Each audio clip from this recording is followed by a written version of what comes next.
Reka nizere ko mumeze neza cyane mwebwe mudukurikirana hano kuri bikorwa official ikaze. Bwiza yatunguranye amurika imideli mu birori bya The Stage Fashion Showcase.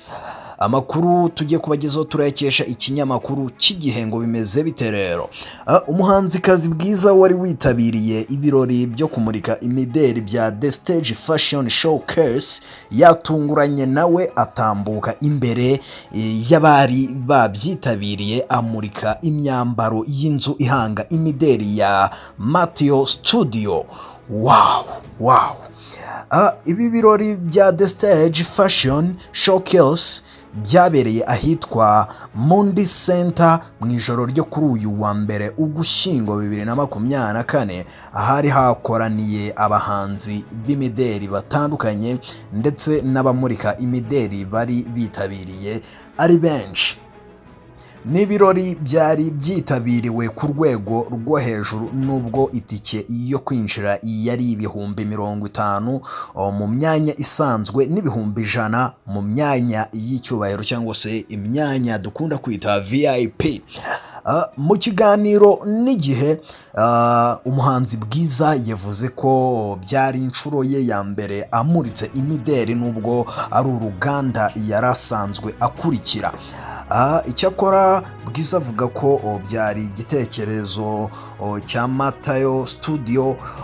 Yagize ati ni igitekerezo cya Mateo, rero nk'umuntu udasanzwe dukorana nanjye nagombaga kumushyigikira, byakwiyongeraho ko ari ibintu nkurikira bikanyorohera umunsi ku munsi.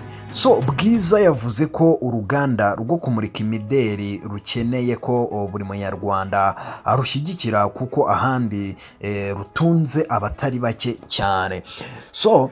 Uyu muhanzikazi yaboneyeho gushima Mucyo Sandrine wiyemeje gushora amafaranga ye mu gikorwa cya The Stage Fashion Showcase cyabaga ku nshuro ya kabiri. Bwa mbere ku itariki ya 14 Ukwakira 2023 mu birori byabereye muri Kigali Marriott Hotel.